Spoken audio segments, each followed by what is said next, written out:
Hey guys, welcome back to one stop biology. तो आज के वीडियो में हम करने वाले हैं सेल मेम्ब्रेन और सेल वॉल। सो गाइस, अगर आपने लास्ट वीडियो देखी होगी उसमें हमने क्या करा था, उसमें हमने यूकैरियोटिक सेल्स के बारे में पढ़ा था और हमने उसमें प्लांट सेल और एनिमल सेल के बीच के डिफरेंसेस देखे थे।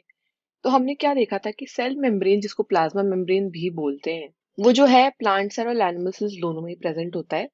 बट प्लांट सेल में उसके ऊपर एक एक्स्ट्रा लेयर होती है सेल वॉल की, जो कि एनिमल सेल में नहीं होती है। तो आज हम पहले सेल मेम्ब्रेन कवर करेंगे और फिर सेल वॉल भी कवर करेंगे, ठीक है। तो सेल मेम्ब्रेन से शुरू करते हैं। बेसिकली सेल मेम्ब्रेन में गाइस जो स्ट्रक्चर आप देखते हैं वो अ, अ, अगर बात करें कि बहुत ज्यादा इन डेप्थ स्ट्रक्चर, तो हमने 1950s के अराउंड, कब 1950s के अराउंड ही देखा है, जबकि इलेक्ट्रॉन माइक्रोस्कोप जो है डिस्कवर हो गया था, है ना। बट उसके पहले काफी जो है सेल मेम्ब्रेन पे काफी साइंटिस्ट्स ने स्टडी करी है, केमिकल स्टडीज करी हैं। और स्पेसिफिकली एक जो सेल था जिस पे बहुत ज्यादा स्टडी हुई है with respect to cell membrane is human red blood cell. Human red blood cells, RBCs, है ना। और इसके बाद साइंटिस्ट्स ने क्या देखा कि बेसिकली उन्होंने ये देखा कि सेल मेम्ब्रेन जो है वो बना हुआ है किस चीज का, वो बना हुआ है लिपिड्स का। ठीक है, वो किसका बना हुआ है? लिपिड्स का। और किस फॉर्म में लिपिड्स है, मतलब सिंगल लेयर नहीं है लिपिड्स की, बाई लेयर है। बाई लेयर है, मतलब कि लिपिड बाई लेयर है। ठीक है। अब लिपिड्स अरेंज्ड कैसे हैं, तो अगर आप देखेंगे तो लिपिड का स्ट्रक्चर कुछ इस तरीके का, आप सोचिए। ये है आपका हेड, और ये जो आपको दिख रहा है नीचे, ये है टेल। ठीक है। अब लिपिड का ये जो स्ट्रक्चर है, तो लिपिड इस तरीके से अरेंज्ड है कि जो हेड है ना वो पोलर है। ठीक है। तो जो पोलर हेड है वो बाहर की तरफ है, और जो हाइड्रोफोबिक टेल है, जो टेल है वो हाइड्रोफोबिक है। तो जो हाइड्रोफोबिक टेल है वो अंदर की तरफ है। अब ये क्या इंश्योर करता है गाइस, बेसिकली ये इंश्योर करता है कि जो टेल है वो, क्योंकि नॉन पोलर है, ठीक है, और सैचुरेटेड हाइड्रोकार्बन्स की बनी है, तो उसको बेसिकली एक्वस इन्वायरमेंट से प्रोटेक्ट करने के लिए उसको अंदर की तरफ रखा गया है। तो अगर मैं बोलूं कि एक बाई लेयर इस तरीके से है ना, बाई लेयर है, तो टेल ऐसे अंदर है। अब दूसरी वाली जो लेयर है ना, क्योंकि बाहर की तरफ ही होगा पोलर हेड, वो इस तरीके से है। तो सारे जो टेल हैं वो अंदर की तरफ है और ये पोलर हेड बाहर की तरफ। ठीक है। अब जो जो किस तरीके के लिपिड से बना हुआ है, तो ये बेसिकली जो है आपका फॉस्फोग्लिसराइड्स,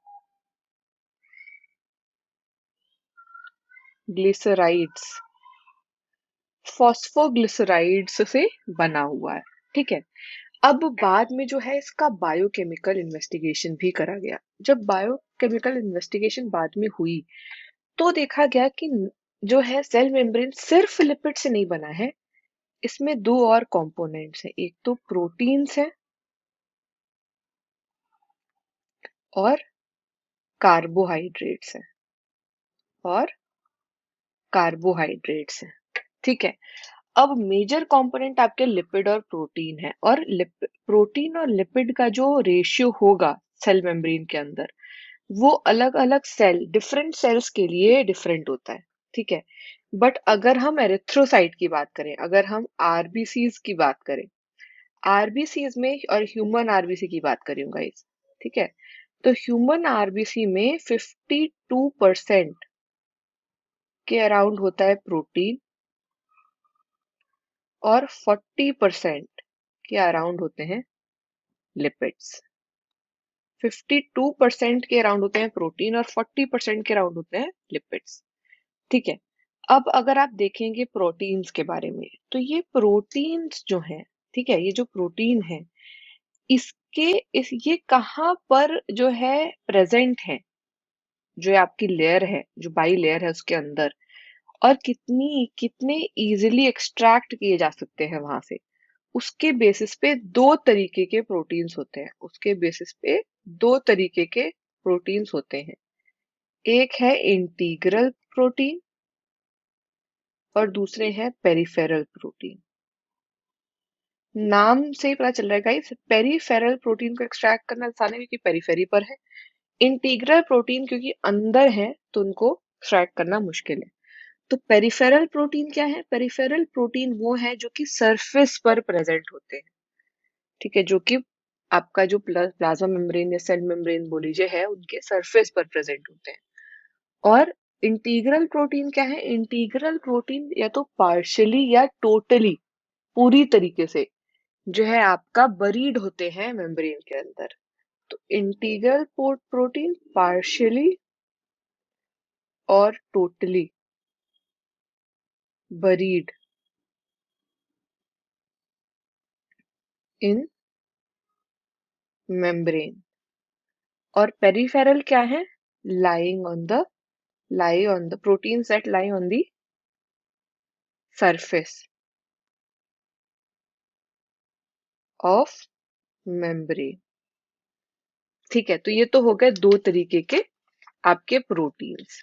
अब जो है बेसिकली सबसे पहला सेल मेम्ब्रेन का मॉडल किसने दिया था, है ना? तो सबसे पहले स्ट्रक्चर जो है सेल मेम्ब्रेन का वो प्रपोज करा था सिंगर और निकोलसन ने। किसने करा था? सिंगर और निकोलसन ने करा था 1972। और इन्होंने क्या दिया था? इन्होंने दिया था फ्लूइड मोज़ैक मॉडल। ठीक है, अब इस मॉडल के अकॉर्डिंग, तो ये guys basically fluid mosaic model, ठीक है, ये सिंगर और निकोलसन ने दिया था 1972 में। अब इस मॉडल के अकॉर्डिंग एक तो लिपिड का जो नेचर है ना वो क्वासी फ्लूइड है, ठीक है, मतलब कि थोड़ा फ्लूइड नेचर है लिपिड का, मतलब कि लेटरल मूवमेंट्स होते रहते हैं प्रोटीन के पूरे लेयर में, ठीक है। अब इस मूवमेंट की वजह से हम बोलते हैं फ्लूइडिटी है, तो जितना ज्यादा मूवमेंट है उतना ज्यादा फ्लूइड होगा, है ना?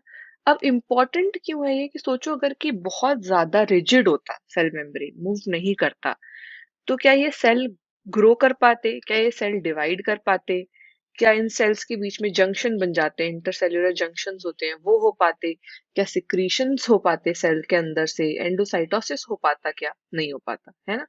तो ये सारे ग्रोथ, डिविजन, सिक्रीशन, एंडोसाइटोसिस, है ना, फॉर्मेशन ऑफ इंटरसेल्युलर जंक्शंस, ये सारे जो आपके फंक्शंस हैं ये इसी वजह से होते हैं क्योंकि ये फ्लूइड है, फ्लूइडिटी है मेम्ब्रेन में, ठीक है।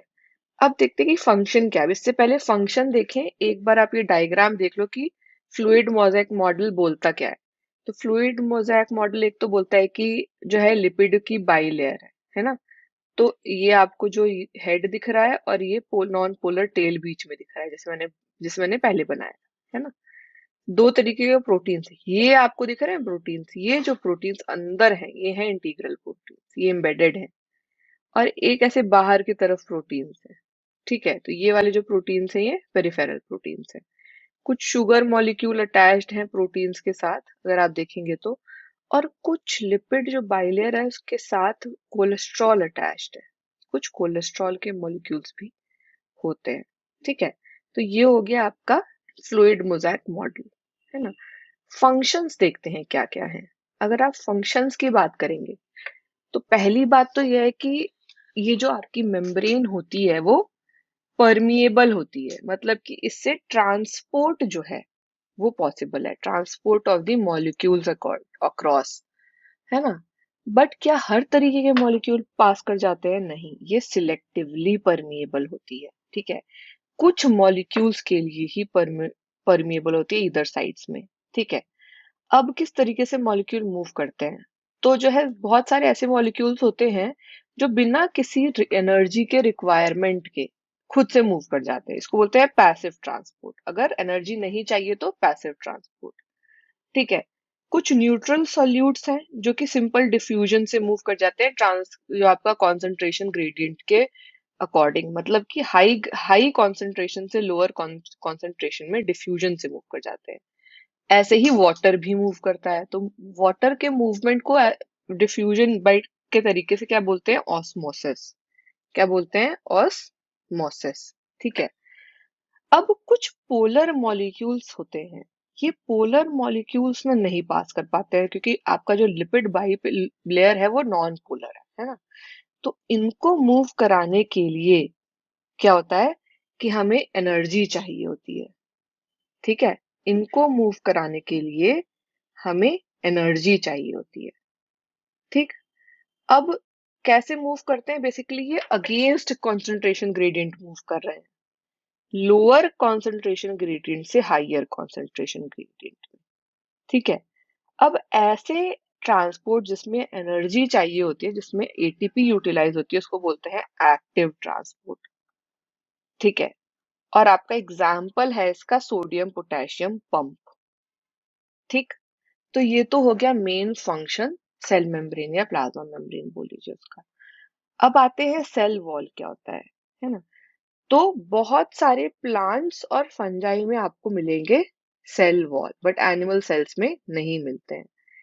सेल वॉल जो है नॉन लिविंग होता है। हाँ guys, cell wall non living होता है, रिजिड स्ट्रक्चर होता है। ठीक है।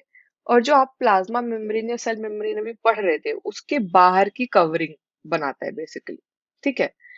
अब एक इसका फंक्शन तो एक, ये शेप देता है सेल को। क्या करता है, ये शेप देता है। इसके अलावा ये सेल को जो है किसी भी तरीके के मैकेनिकल डैमेज या इंफेक्शन से प्रोटेक्ट करता है। तो ये सिर्फ शेप नहीं देता है, ये प्रोटेक्शन भी देता है।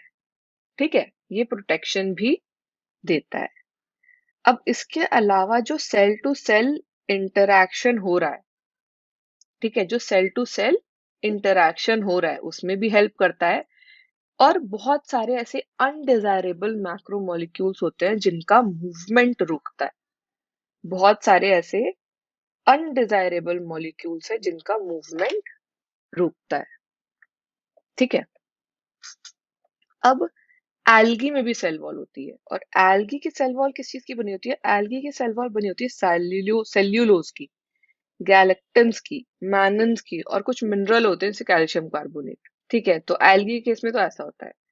अगर आप प्लांट में देखेंगे तो यंग जो प्लांट्स होते हैं ना, यंग प्लांट सेल्स जो होते हैं, जिसको बोलते हैं प्राइमरी वॉल होती है इनमें। ठीक है। और ये जो वॉल है ना, ये ग्रो कर सकती है, ग्रेजुअली ग्रो कर सकती है। और अल्टीमेटली क्या होता है कि ये जो सेल्स हैं प्राइमरी वॉल के, ये जो है डिमिनिश कर जाते हैं और एक सेकेंडरी वॉल बन जाती है जो उसके अंदर होती है। ठीक है। और सेकेंडरी वॉल हो जाती है जो उसके अंदर होती है। ठीक है। तो प्राइमरी वॉल पहले बनती है और फिर सेकेंडरी वॉल बनती है। अब इसके अलावा हमने सेल मेम्ब्रेन सेल वॉल तो पढ़ लिया। तो अगर आपका ये जो है सेल मेम्ब्रेन है और ये जो है उसी के साथ सेल वॉल है ना, तो ये सेल मेम्ब्रेन है, ये सेल वॉल है। इसके बीच में एक लेयर होती है, इसके बीच में एक लेयर होती है। ठीक है। इस लेयर को बोलते हैं मिडिल लैमेला। मिडिल लैमेला वो लेयर होती है जो कि आपके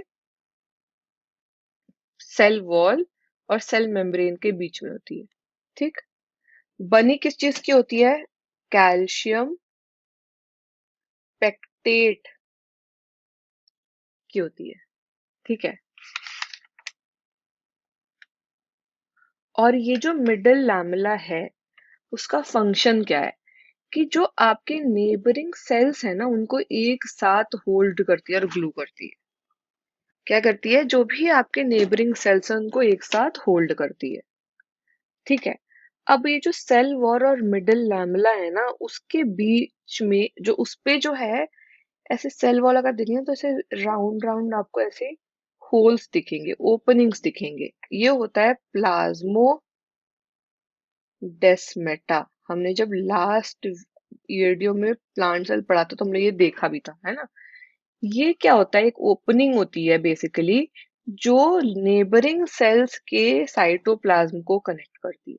सेल वॉल में कहीं और कनेक्शन नहीं होता है, ये प्लाज्मोडेस्मेटा के थ्रू नेबरिंग सेल्स जो है एक दूसरे के साइटोप्लाज्म को कनेक्ट करते हैं। ठीक है, तो गाइस इसके साथ हमने कवर कर लिया है पूरा सेल मेम्ब्रेन और सेल वॉल एनसीईआरटी सिलेबस के अकॉर्डिंग।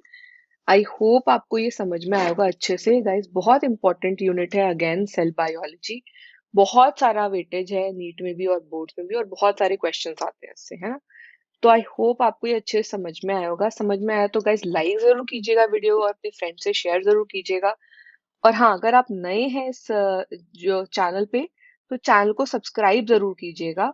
और गाइज अगर आपको कोई भी डाउट है इस वीडियो के रिगार्डिंग, इन टॉपिक्स के रिगार्डिंग अगर आपको कोई भी डाउट है तो हेजिटेट नहीं कीजिएगा, पूछिएगा जरूर।